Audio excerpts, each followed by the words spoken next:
And we are live. Hi, everyone. I'm Anisha Dubois, the Global Co-Director of Events here at the Children's Media Association, or CMA. And I thank you for being here for another one of our enlightening conversations. From Writers Neighborhood to Writers Room, alumni share their journeys with those from Fred Rogers Productions. And a special thank you to FRP for being one of our corporate sponsors.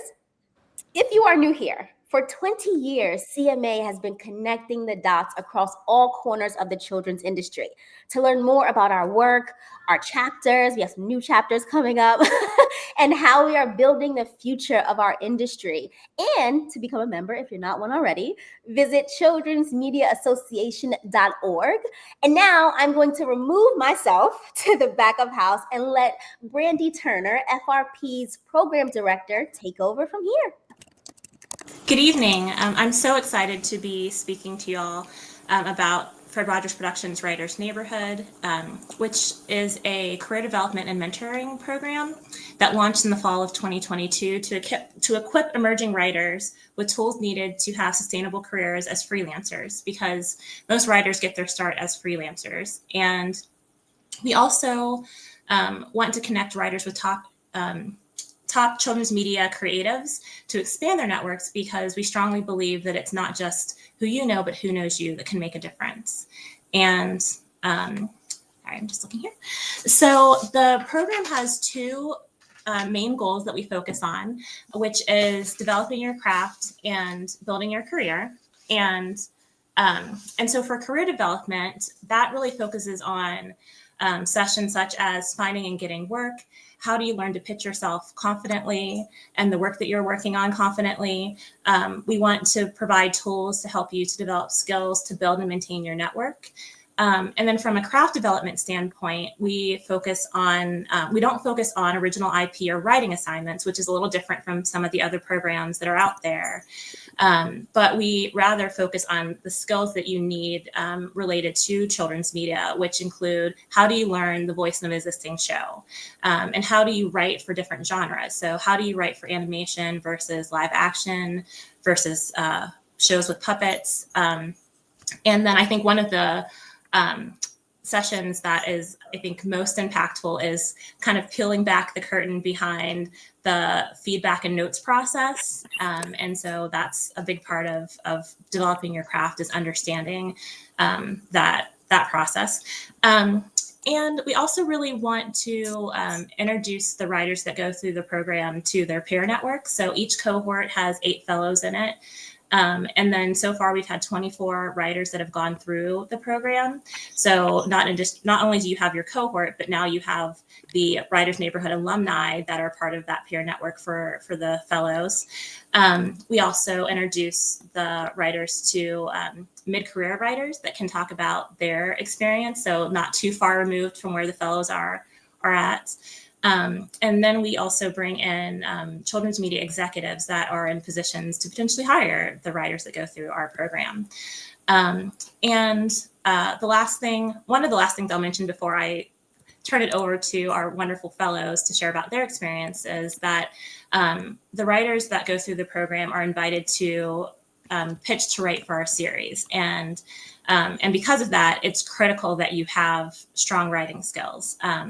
And that invitation happens within a year of completing the program, because the program cycle doesn't always match up with the scripting period.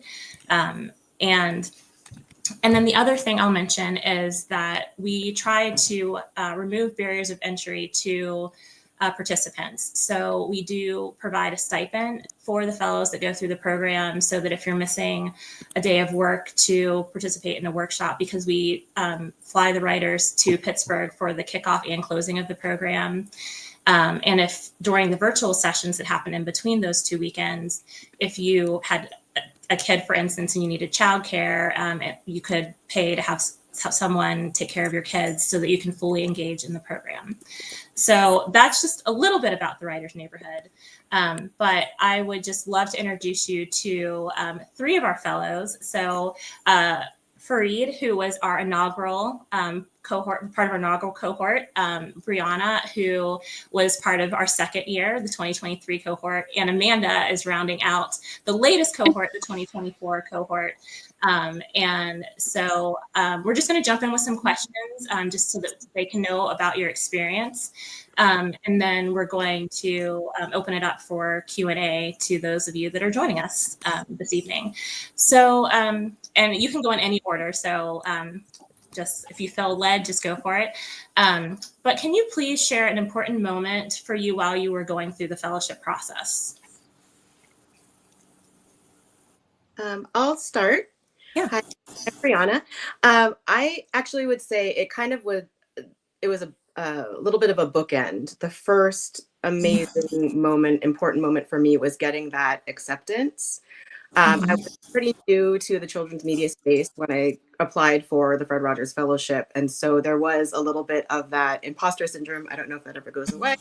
But I had to reread the email a couple times. I'm like, I hope that this is actually addressed to me and it wasn't a mistake. So it came from that excitement and a little bit of hesitancy. And then I think the bookend to that was closing weekend. And it was a simple moment that during the lunch break for one of the days that we were in Pittsburgh. And I was just looking around. I'm like, I'm talking to these amazing writers and I'm sitting in the building with this amazing team of people and surrounded by this amazing cohort of people. Everyone's so talented and amazing and they want you to succeed and they believe in you. And as a newer writer into the space, that was just so incredibly validating and very, very important. I'll always carry that with me. Yeah, thank you for sharing that. Amanda, Fareed, did you want to share? Sure, I can share on a similar note of imposter syndrome. I think one of the just most wonderful moments for me was during the closing ceremony. We had the chance to do these cycles where we got to meet with many different people from Fred Rogers Productions and also outside of the company as well to help with things like branding and our LinkedIn profiles. But one of those cycles was actually with Jorge and another writer, Leslie, and we actually got to get feedback on the writing sample that we had submitted. And that moment was so validating for me because I remember that they were sharing like, you are writing on a professional level. And to hear that after so many years of working towards this, especially from, such amazing writers who have written shows that I absolutely adore. Oh my gosh, that was like life goal achieved right there. That's great. I would echo what Brianna said just about like kind of bookending it. For me, really, it was like that beginning of walking in. I was very nervous. I had no idea what I was going to see when I walked in that room. And I had like just really begun my career as a writer, certainly, when I came. And I was really nervous when I walked in, and then it just all melted away because like the office is so welcoming and so warm, like going into someone's home and just these group of people who I, kind of knew in that moment, like, oh, we're going to get along. And then we did, and it was really a beautiful thing. Absolutely, just from the very beginning. And then really another small thing that I'll say was like something that Jorge shared with us, I remember at one point, was like that as a head writer, you love when writers come in and ask you questions because it shows, first of all, they're taking initiative and that they're not going to just try and figure it out on their own and that they're really paying attention. They're kind of getting ahead of it and doing the work. And that was like one of those things they say is like easy to know but hard to learn. And just to like have that spoken aloud to me, because I would always worry like, oh, don't ask anything, you're going to look stupid. But it's like, that's a terrible way to approach it. And so I've had so much more success just asking all the questions up front. So that was a real like click moment. Yeah, thank you. I think that's a perfect segue into talking about what did you learn about yourself as a writer while participating in the program?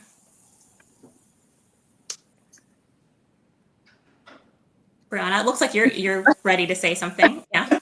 I can be. I think, going into, I really realized how much I was playing it safe. Kind of going along with what Fareed was saying, not wanting to ask questions, not wanting to look like I didn't know what I was doing. But the fact of the matter was I didn't know what I was doing. So, and the great thing about the fellowship and the people that you meet is, you know, they always say there's no such thing as a stupid question. And honestly, I really felt comfortable asking anything that I wanted to ask. The knowledge was there, and there was no gatekeeping, which I think was really fantastic. They, you know, everyone you meet is just so generous with their time and their knowledge. They're willing to jump, you know, on a quick call if you know, needed to talk about something or you needed clarification on something. Giving examples when, you know, for example, I had, you know, my resume was a mess. I'm not afraid to admit that. And, you know, I was like, whoa, Brandea, I need some help. And right away, it was just like, here are a few examples of some things that you should be looking toward doing. And it was just so incredibly helpful. So knowing that about myself after going through the fellowship, I kind of shifted my mindset shifted with that, which is take the risks, you know, ask the questions. You're not going to be any better off if you don't ask them. So you might look silly, or somebody might say, you know, even if somebody does in the back of their head think that you're, you know, asking a silly question, at least you have an answer, or you're no worse off than you were before. And then you can ask someone else and you will get that knowledge and you will be that much further along. So I think that was really important for me to learn about myself is, you know, take a risk, do it. Yeah, and it can pay off, and it did. So we'll hear more about that later. Anyone else? I can share. Sure. I definitely learned that I do not need to be a perfect writer or whatever that means. I think going into the program, I had this idea that in the scripting process, it's like, all right, you write one draft and it better already be amazing. And then maybe it'll get a few tweaks and then it's done, which is not how it works, which is good that it doesn't work like that, because you get to learn so much over the course of that process, and you do so many edits, and it doesn't mean that you're not a good writer or that you don't deserve to be in the writer's room. So that was really healing, I think, for me to learn. And also I learned that I think I really need a writing community to help me thrive, because I feel like I wrote more and better than I ever wrote before while being in the program, just knowing the cohort that we had. We all supported each other and held each other accountable. So that was amazing. Thank you. Yeah, I think we all had probably kind of similar experiences there of just like, especially coming up, because it's very early in our careers for all of us. It was like learning that confidence, learning to have the confidence of like, you know, ditch the imposter syndrome, because it's not really doing anything for you, unfortunately. And you should just like acknowledge like, okay, I got this far. To go further, you have to build on it.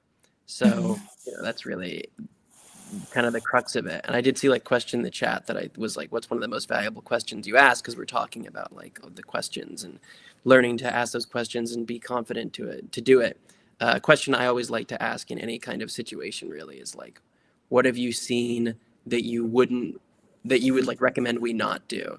Or like, what's a common mistake that people make or whatever? Because, you know, wise man learns from others' mistakes. So it's like good to just kind of get ahead of it. Because these are the kinds of spaces to ask that, like, how do I actually kind of, you know, dodge those early pitfalls? That can be really helpful for you, I think. Yeah, that's good. Learning from others' mistakes, and taking the risk, not being perfect. Those are all really important things. So a big part of the program is mentorship. So can you talk a little bit about the various forms of mentorship that you receive as a fellow?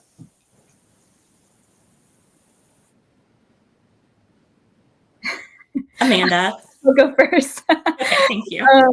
I think so many different kinds. I feel like you're going to get to meet with the head people at Fred Rogers Productions and have one-on-one conversations with all of them.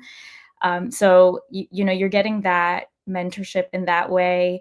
Also, I feel like Jorge has been a huge mentor to me. And I think for all of us having written for Alma's Way, that, you know, we get to learn firsthand from such an experienced writer how to do this and how to break in and make this sustainable. And then we also were assigned mentors, like formal mentors, that we would get to meet with for a few months, like 3 months or so. And so I got to work with the head, I believe, writer and executive producer of Odd Squad, which was so cool just to learn from him. And he also helped me to refine a writing sample that I had been working on and helped me make it so much better. So it was really helpful. Thank you. Yeah, I also had someone from Odd Squad as my mentor. I had Adam Peltzman, and he was phenomenal. And he really actually had a very direct impact on me in that after I finished the program, I met a bunch of writers, and I'm really into comedy writing. And every single person who writes comedy that I spoke to, here where I work at Nickelodeon, everywhere, they would say like, I did improv. And then I talked to Adam, and I was like, I keep hearing like everyone did improv. And he's like, oh yeah, me too. I did the whole thing. And I was like, you know what? That's it. That's the straw that broke the camel's back. So I went and did it. And it was like outstanding. It was great. You do need that kind of push of just, what are other people who are successful doing? What can you learn from them? Because this business is like very opaque in that, like, when you're on the outside, you're like, how do I get in? And I felt that way even when I graduated from college. I graduated in 2020 and I had no idea what I was supposed to do. And just like learning from other people's journeys is the only way to do it because there's so many ways forward. So just kind of observing that and then seeing like building the path for yourself based on that has been outstanding. And it's even from that level of, my mentor assigned to me. And also I feel a sense of mentorship from my peers and also the people that have come in the other program iterations after us. And now we're building this community and we can learn from each other. And we all found our own way. No two paths were the same, even to this space. So where we go from here, we have more yet to learn from each other. That's so good. Let's see. So can you talk a little bit about, like, and Fareed, this is what you're saying, like you're learning from your peers, but like how has your community changed since you've been a part of the program?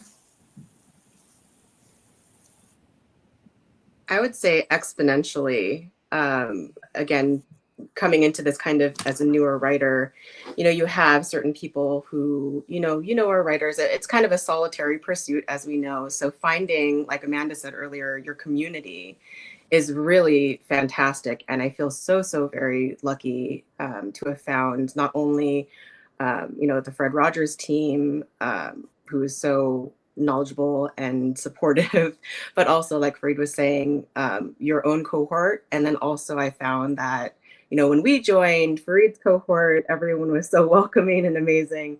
And then Amanda's cohort comes in and it's just, this family is growing and growing and growing. And you feel such a close, it's kind of funny because, you don't know these people very well, but you do feel an immediate bond. I think it's because, Fred Rogers, they do end up attracting some very good eggs, if I can include myself in that group too.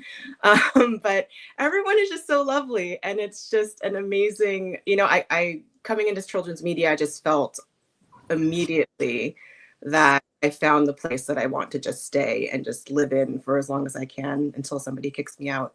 And, to have that support network of people who are, going through similar things, like Fareed said, all different, aspects of that.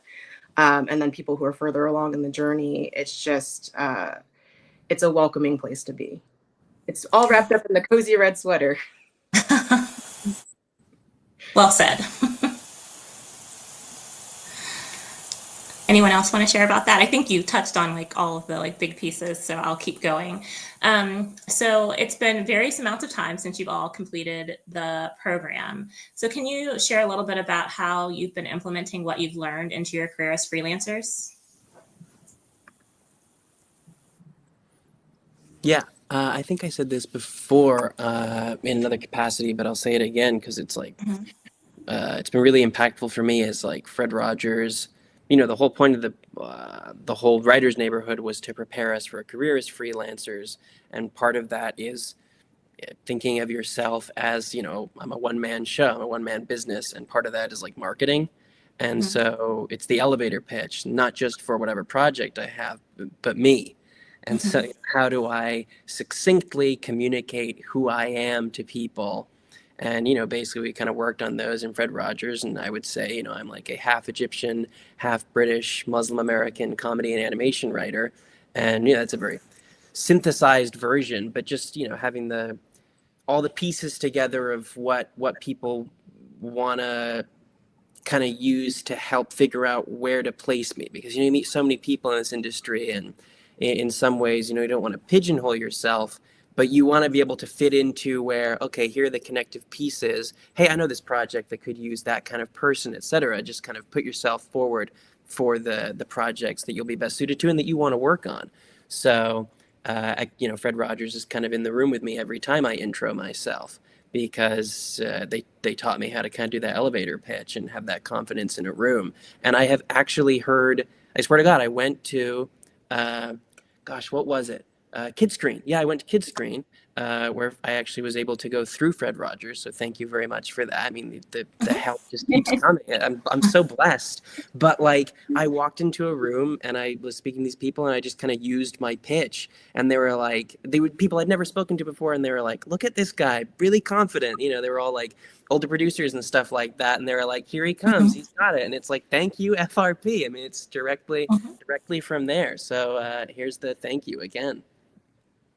That's so great, Fareed. Thank you. Amanda, how about you? Well, definitely what Fareed shared, I that resonates with me. I think just overall having more confidence to connect with people. Like I learned how to write professional emails in a, you know, concise way that also shares my voice and might be more likely to get a response. I've connected with so many people on LinkedIn. I've revamped my LinkedIn. It wasn't very pretty before. And I think just also at networking events, like I find myself less anxious going up to people and just starting a conversation. And I think that is a lot because of the community that we built in the writers neighborhood. It's nice because I see like part of like some of like your cohort. Yeah. Claire, she was just like, I'm still doing follow up, and you know, so I love the support even just for events like this. Let's see. So Amanda, you had mentioned that you all have written for Alma's Way, and that was just a coincidence because I was just trying to like spotlight each cohort year. But talk a little bit about that and like how have you grown professionally since going through the program? Well, absolutely a dream come true. Almost was my favorite show for kids. I'm Puerto Rican and a lot of my family's from the Bronx, so being able to write for that show literally was my dream. But also just the fact that we got to write with people that we already knew at that point. We had developed relationships, you know, with Jorge and Leah, and also Diana, who is a first cohort, I believe, member. So it made the whole experience way less scary because we already knew who we'd be working with. And I do feel like because the whole community at Fred Rogers Productions is so loving, like I wasn't afraid to ask questions. I was excited for our weekly check-ins. I liked getting the notes. It was so cool to just see how the process really works. And especially the notes process. I mean, we were getting notes from like Sonia Manzano and every like huge names and stuff. It was so cool to see how everyone's notes come together and how a show gets produced from that. So yeah, amazing experience. Amazing. Yes, yes.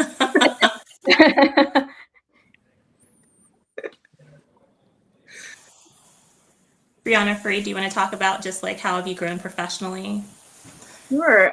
Kind of to go off of what Amanda was saying, working with Jorge and the team was, I was actually talking to Amanda about this the other day, and I said, you know, I feel very spoiled by this process because I feel it's probably not always doesn't seem this smooth and easy. And, you know, Jorge and Leah and Diana, everyone, they just made it such a smooth and easy process. And, you know, even if I was thinking, I had a question or two. A lot of times they would say, "Hey, do you have any questions?" And it really kind of opened up the conversation, which I feel is very important, especially in, a creative process like that, when you are kind of sitting away typing at your computer and you're like, I don't know if this is, any good or if this is direction.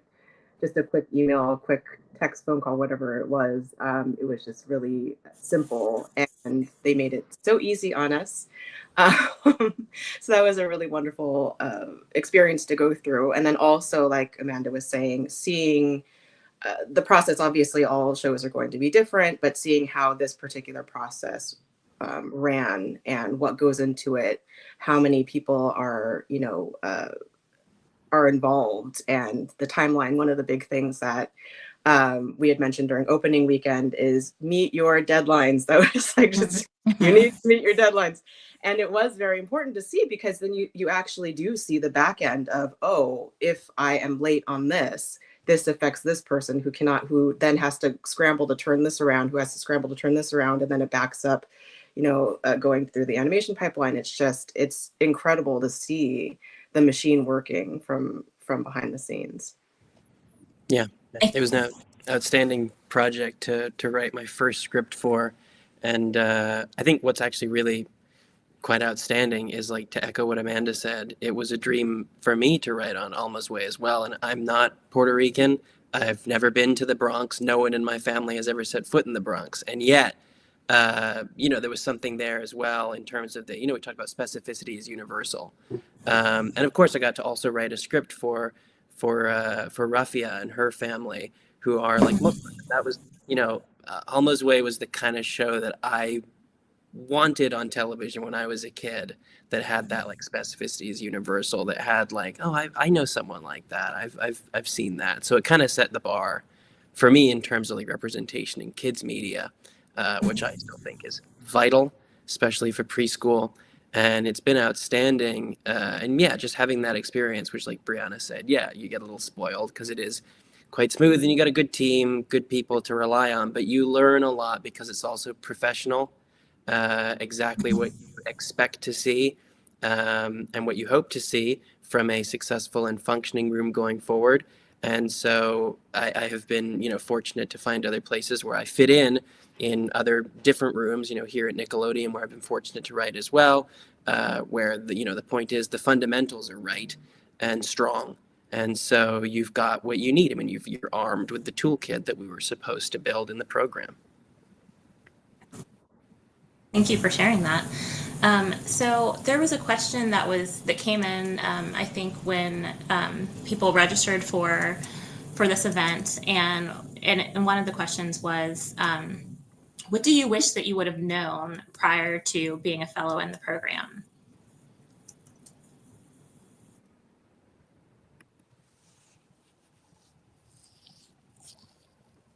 Just before you started, was there something that was like, oh, I wish I would have known that?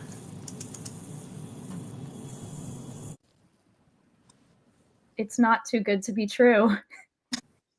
It's really amazing. Thank you.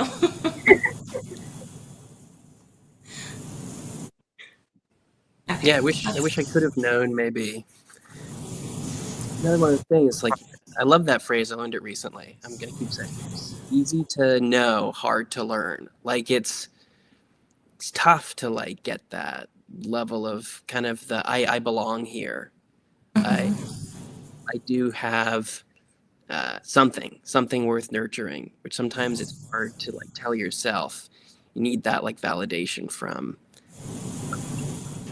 minded and talented individuals, and you're like, well, it's not even really about me. It's like, they're outstanding. So if I'm here, that's pretty neat. Sometimes it's hard to know without that, but I'm glad I was able to learn it and learn it at the same time as other talented individuals who I hope to see out there in the fields in the future, and who I hope will hire me in the future, head writers themselves.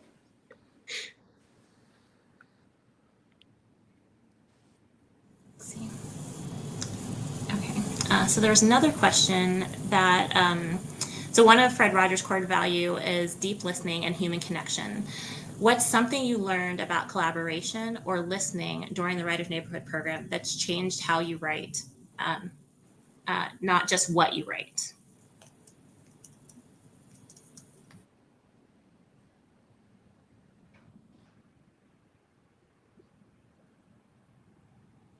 I think for me, there's something to be said about assumptions, right? Sometimes you're trying to make it easier on somebody else, like we were saying, by not asking questions and trying to figure out what you think somebody means or what you think. That's in every human relationship. Usually it's like, oh, this is my experience of what I think you might mean by this.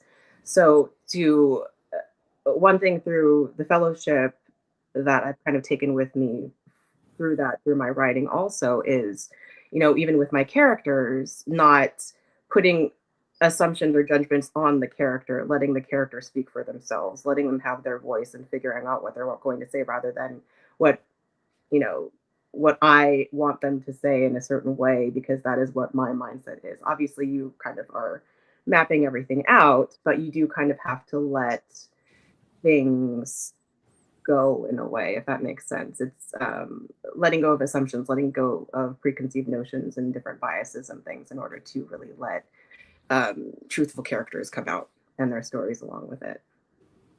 Thank you. Anyone else want to share on that question?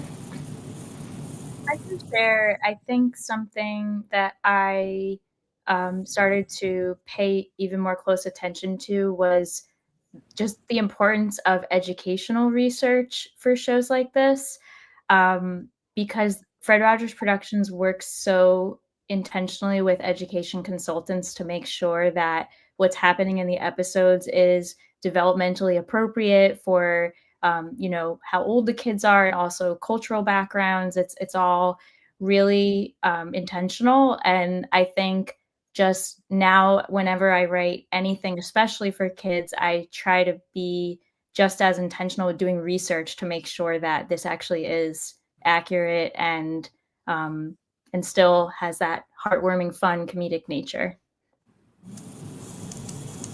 That's really good.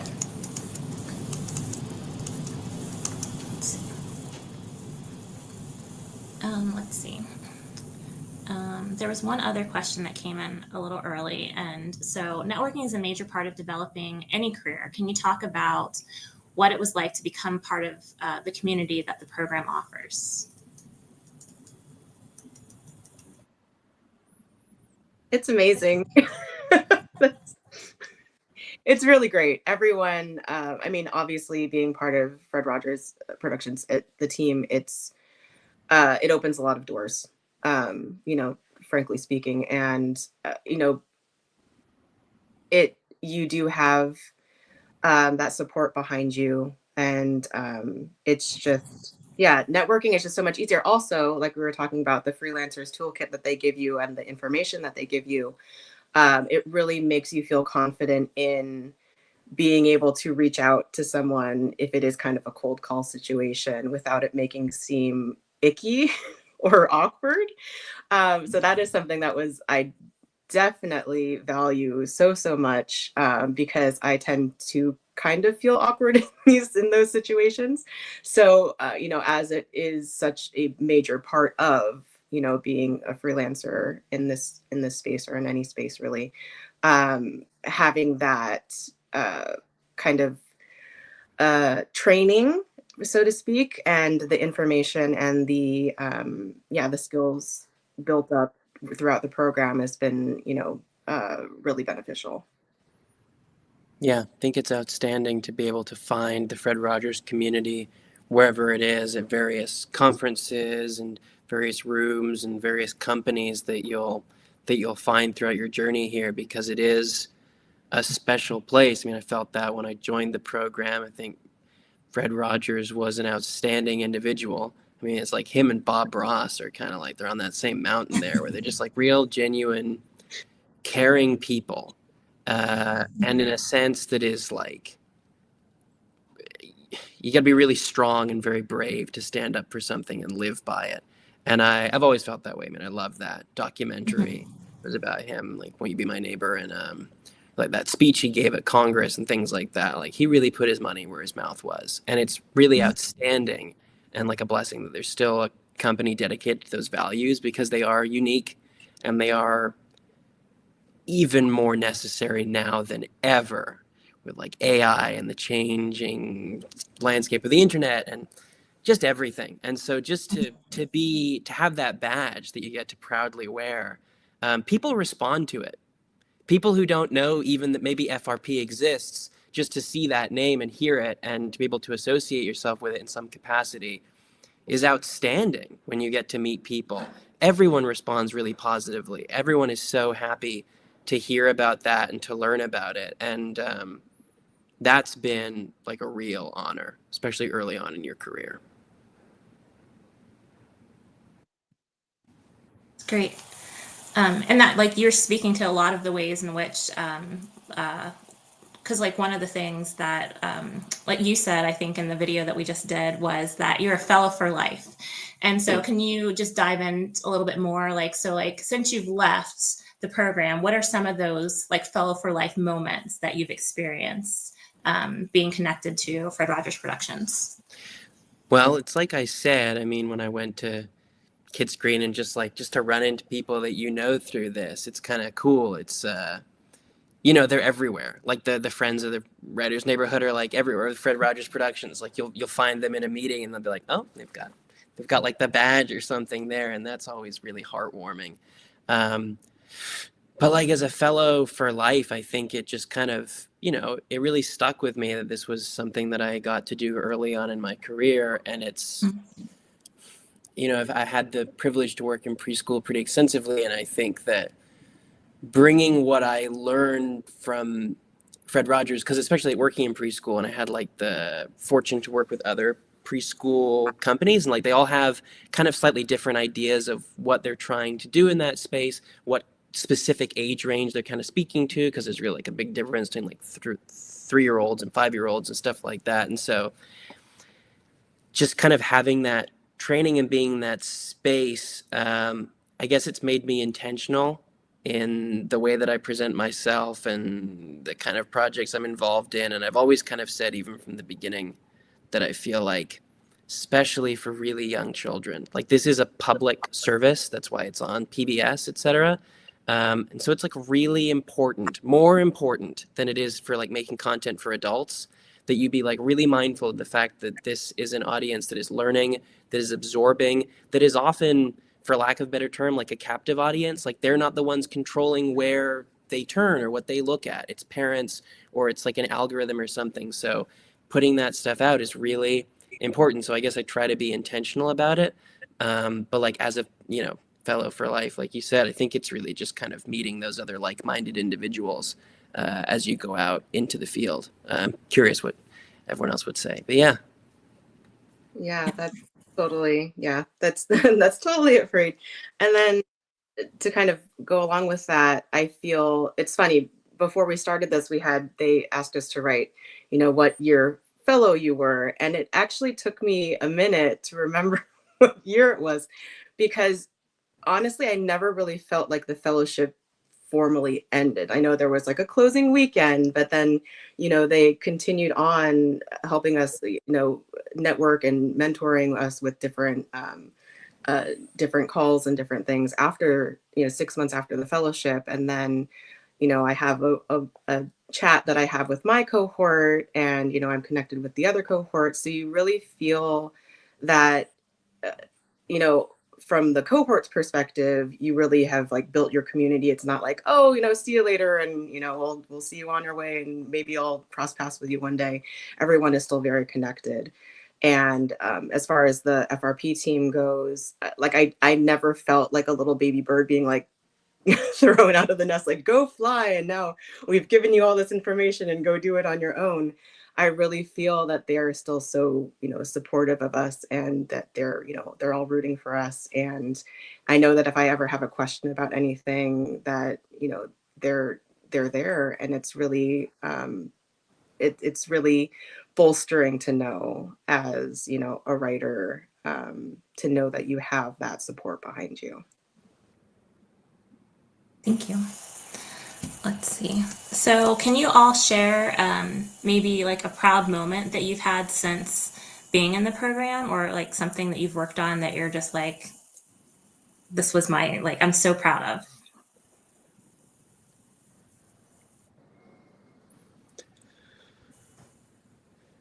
I mean, we already said working on Alma's way, so that would be continuing on. But that was definitely a big highlight.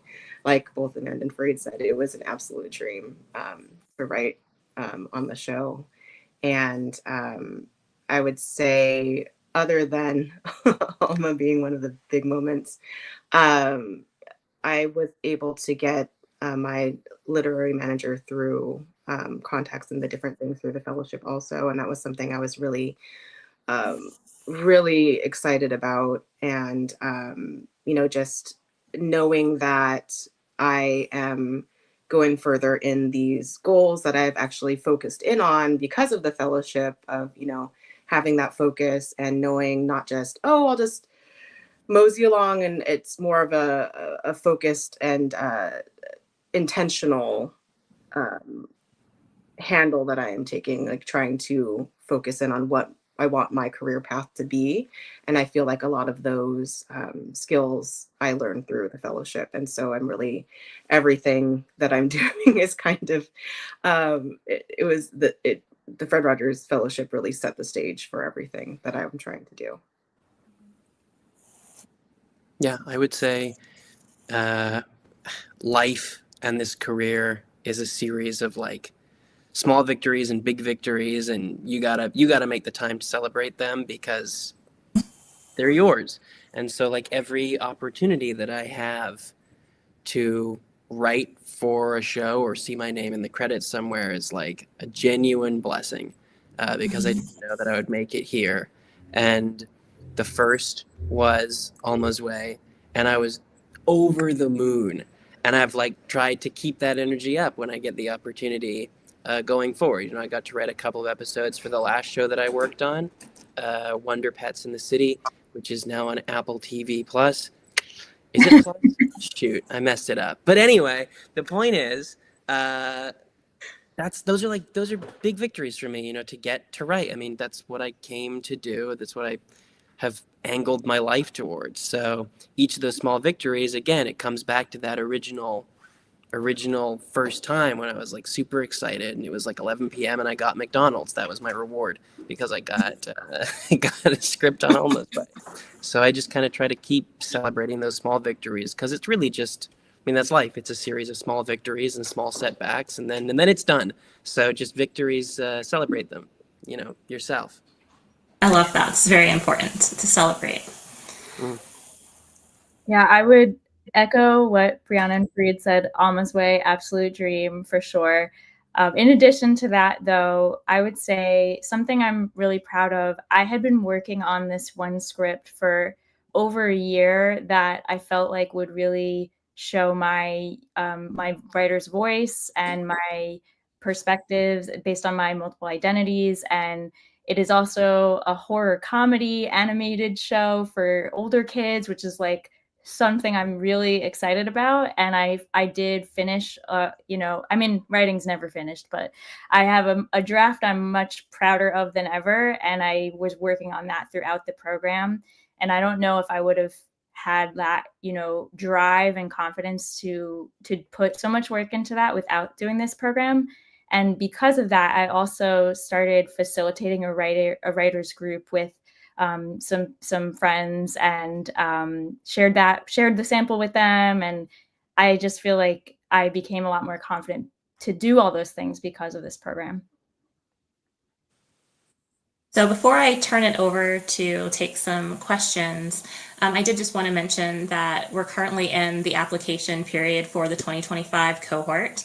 And I'm not sure if we're able to see the slide or not. If we are, great. If not, I can just talk through just the things that are needed to apply for the Writers Neighborhood program. So we just asked you to share your personal information so we can contact you to let you know kind of where we are in the process. And then we ask that you submit a resume for 2 pages or less. we specifically are calling out, thank you, great, the slide's up, writing credits because we want to work with emerging writers, so like 4 writing credits or less in children's media.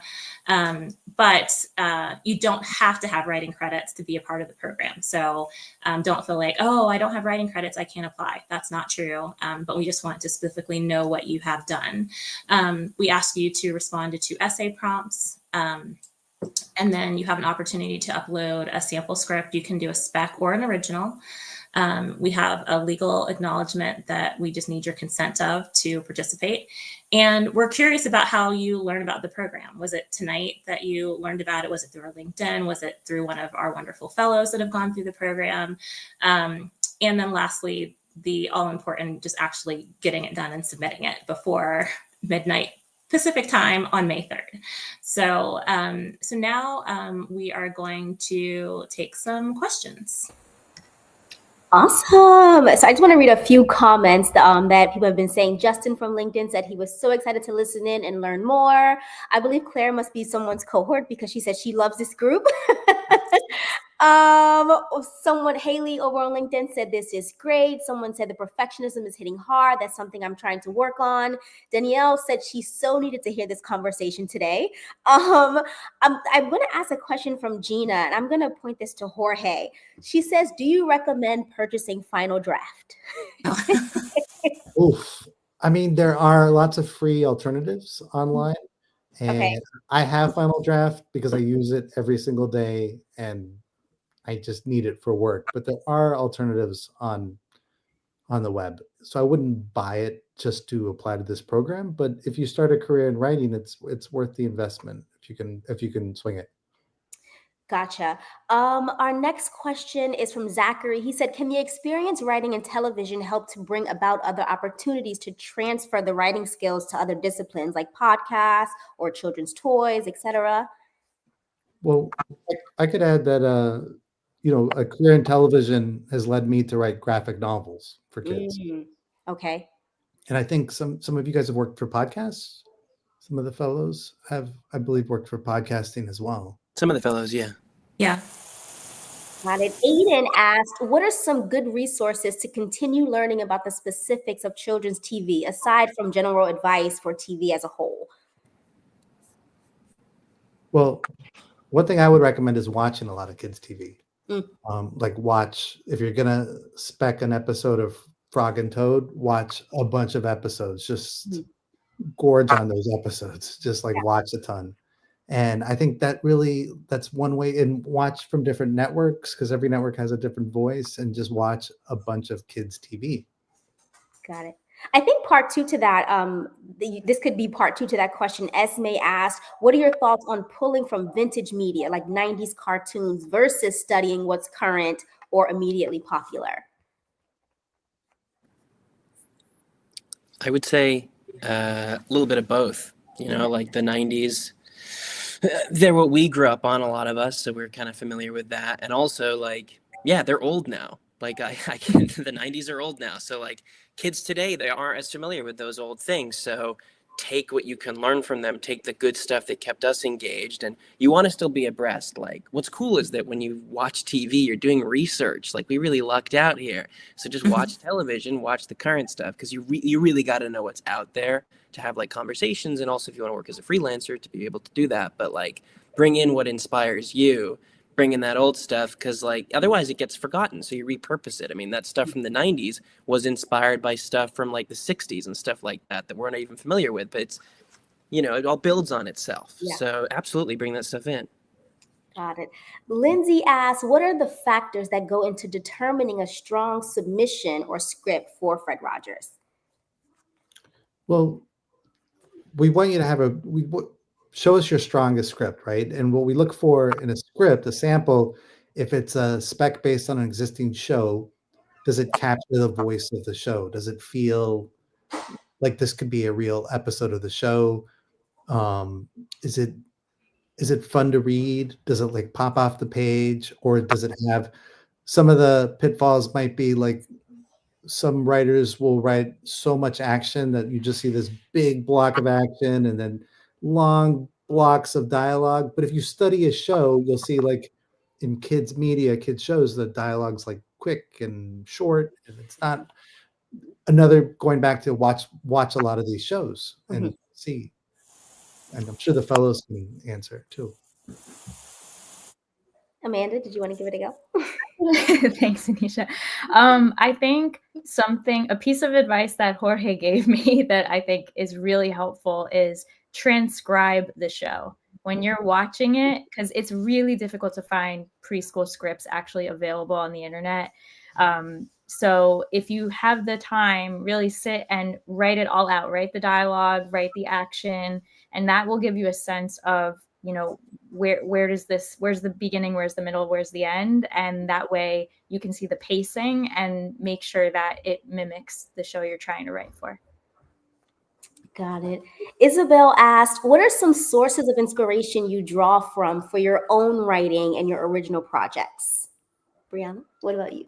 Oh, actually, that's a great one. I actually have what I call my in-house focus group. I have my 9-year-old and my 4-year-old, and constantly inspired by silly things that they say or antics, or even things that they're going through at school, or that, you know, their peers are going through at school. I'm like, oh wow, I didn't realize, you know, they're doing this right now in, you know, first grade, second grade, third grade, and it really is wonderful to kind of see through their eyes and see what they're going through. For people who, you know, do not have kids around, I also get a lot of my ideas from really strange dreams that I have, or you know, or like even walking around and you'll hear like a snippet of somebody's conversation and they'll say something like a phrase and you're like, oh, that's really good. And sometimes you just build short stories around that and you just kind of implement that, or like incorporate that into your different writing practices. Love that. Yasmin asked, how did you learn to tailor your writing content to appeal to a specific age range? For example, preschool versus bridge. I think it's really important, kind of going back to what I said before about like that it's important to write for this audience and to give them high quality content, is like in terms of tailoring, I mean, it's really, I'll try to say it succinctly because I don't want to take too much time, but it's like if you ask any person on the street, could you write a children's book? Most people are going to say yes. Then when they sit down to do it, they find it really, really difficult because you have a limited toolkit. You don't have a lot that you can work with in the same way that you do for bigger people. But the crux of that is like, yeah, it's just learning to use that limited tool set, but never falling into the trap of like talking down or trying to dumb it down or anything. Because like we were all children. We all know how infuriating it is. And you can tell when someone is talking down to you or media is talking down to you. So really, it's actually not so difficult to kind of just like, hey, write something exciting, write something funny, write something interesting. Just, you know, not too many syllables per word. I mean, that's kind of what the niche you're trying to hit. Got it. Brandy, I think you can answer this one. Brad asked, in the spirit of like, I belong here. I know you all were talking about imposter syndrome in the very beginning. He said he's wondering if the career pivoters can offer perspective on the ways in which they did or didn't emphasize their non-media experiences in the application process. Let's see. I'm thinking about that. Non-media experience. I mean, I think that honestly, when we're looking at applications, we are looking at kind of, like I said, number one, the most important thing is like, can you write, right? So like, that's critical. So like when we're evaluating that sample script is the top score for the application process. Then after that comes the actual like essays. So I think a lot of people don't actually respond to the question. And so I think just paying attention to the questions is what's going to make you stand out. So like if we're saying like, why do you want to be a part of this program, or what do you want to learn from being a part of this program? Because that's a big thing, is that like we're trying to evaluate, like, do you know too much? Do you know too little? Like we want that right balance so that we can come alongside you and give you that boost to like just kind of propel you forward. So I think that it's just really important to answer the questions and tell us why it is that you like want to be a part of the program. What is it that you could get out of it? Because that's really part of the deciding factor after the script sample that we're looking at. Got it. I had a couple questions that touched on this. They're asking like, what is a day in the life like inside of the writer's room? Someone asked, are there lectures in like dorm style? Like what is like a day in the life like when you're within the program? You want me to answer, or do y'all want to like? I'll answer because I helped put together the structure of it. So I think that for the kickoff, one thing that we do that I think has mixed reactions is we have an improv session. And I think that is a really great way for the fellows to kind of get to know each other, but to take away some like real tools that they can use so they can yes and each other, and build and collaborate. So I think that like the kickoff weekend is really like the foundation for like who is FRP and what are some things that you need to learn, know about kids at different ages. So we have experts that are coming in and just talking about the difference between like what a 2-year-old understands versus a 3-year-old or a 4-year-old or a 5-year-old. And then we do throughout the program spotlight kind of each of our current series, so they get to understand the different structure for Alma's Way versus Don Quixote versus Daniel Tiger's Neighborhood. So that's part of it. But I would say like the kickoff and closing are very intensive. So like I feel like the opening weekend is more of us like knowledge sharing. Whereas the closing weekend, I think the fellows have said multiple times, is that individual focus of saying like, how do I improve personally? How do I improve my LinkedIn skill? How do I make that elevator pitch that you just so eloquently did, Fareed, on the spot, to give an example? How do you, like put your best foot forward and you have that like individual attention? And then the middle weeks are kind of like collective learning. So we're kind of just saying like, hey, these are the things that we feel are really important for freelancers to know. And so we've been intentional about putting together a series of virtual workshops so that they have the knowledge to understand when they have the opportunity to pitch to write that, as they've said multiple times, it's okay to ask questions, like that the first draft doesn't have to be perfect. So those are some of the things that the way that we structure the program.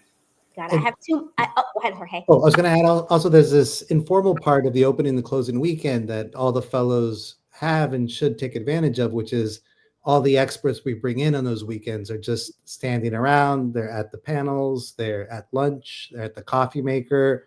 And there's all these impromptu moments where you can talk to people very casually. And like, I think Fareed or somebody was talking about how opaque the industry is, to make the industry a little less opaque and just like talk to these people. I love that you mentioned that. Zachary asked, what do you believe is the best way to approach someone who is already an established writer like you all in the field for informational interviews or mentorships? So I guess how to contact you all. Do you offer, mentorships? Do you, answer questions? I will say that we had a lot of questions in the chat, and I feel like there's a lot of cohorts in the chat too, because they're helping to answer the questions for me, which is great. But how should someone approach some of you if they want information or ask to be mentored? I think if you're going to approach anyone, because I've done this a lot. I mean, that's just how I learned. I tried to make the industry more transparent, was like reaching out to people during COVID because they had time and they were sitting around.